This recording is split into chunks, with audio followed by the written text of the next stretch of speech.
1989 में नासा के वॉयेजर 2 ने नेपच्यून का पहला क्लोजअप लिया।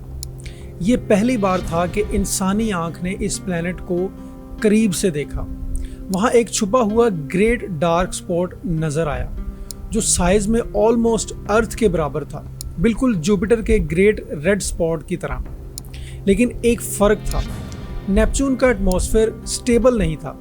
हर बार ये स्पॉट एक नई जगह पर मिलता था, नए साइज में, नई शेप में। वॉयेजर 2 के मिशन के बाद 1994 में हबल टेलीस्कोप से देखा गया कि डार्क स्पॉट गायब हो चुका है और कुछ सालों बाद एक नया स्पॉट नेपच्यून के दूसरे हिस्से में उभर आया। ये सारी बातें इस चीज़ का प्रूफ है कि नेपच्यून एक जिंदा प्लैनेट है।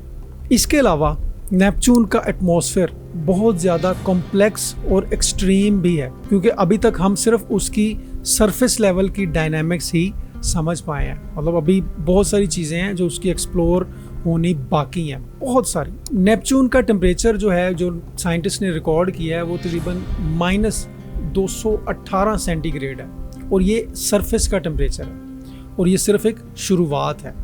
इसके अंदर एक बहुत अजीब सा समंदर भी छुपा हुआ है जो ना पूरी तरह लिक्विड है और ना ही सॉलिड। इसमें हाइड्रोजन और एटम्स आज़ाद घूमते हैं और वही समंदर नेपच्यून का मैग्नेटिक फील्ड भी बनाता है। ऊपर तूफानों के दरमियान बिजलियां गिरती हैं, जिनकी रिकॉर्डिंग नासा के वॉयेजर ने भी की थी। लेकिन सबसे हैरत की बात है कि वहाँ मीथेन इतने इंटेंस प्रेशर में होता है कि वो कार्बन और हाइड्रोजन के एटम से अलग हो जाता है और क्रिस्टल्स में तब्दील हो जाता है, यानी डायमंड्स बन के फिर उसके बाद डायमंड्स की जो है वहाँ पर रेन होती है, बरसात होती है। ये कॉन्सेप्ट सिर्फ थ्योरी नहीं है। स्टैनफोर्ड यूनिवर्सिटी और नासा बैक्ड सिमुलेशन ने हाई प्रेशर लैब एक्सपेरिमेंट्स में इन रिएक्शन को रिक्रिएट किया और सब साइंटिस्ट ने ये माना है कि नेपच्यून और यूरेनस दोनों पर डायमंड की रेन होती है, रियल होती है, और ये तकरीबन बिलियन सालों से चलता आ रहा है। नेपच्यून प्लैनेट के टोटल 14 मून्स हैं, जिनमें सबसे बड़े और मिस्टीरियस चांद का नाम है ट्रिटोन। ये चांद बहुत ही अजीब तरीके से घूमता है। ये अपने प्लैनेट के उल्टी डायरेक्शन में ऑर्बिट करता है, जो कि किसी भी नेचुरल मून के लिए बहुत अनयूजुअल बात है। साइंटिस्ट का मानना है कि ट्रिटोन असल में नेपच्यून का असली मून नहीं था।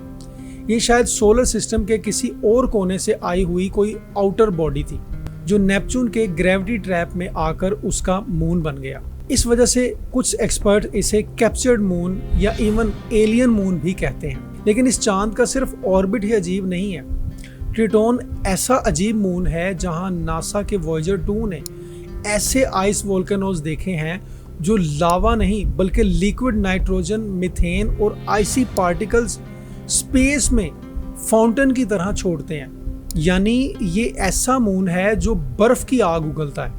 अगली वीडियोस में हम दूसरे तमाम प्लैनेट्स को भी एक्सप्लोर करेंगे जहां इंसान जाने का प्लान बना रहा है। क्या वहां जिंदगी है? क्या हम अकेले हैं इस कायनात में?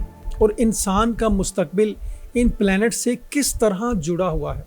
अगर आप ऐसे इंफॉर्मेटिव सफ़र का हिस्सा बनना चाहते हैं तो वीडियो को लाइक करें और चैनल को सब्सक्राइब ज़रूर करें और मुझे इजाज़त दें। शुक्रिया।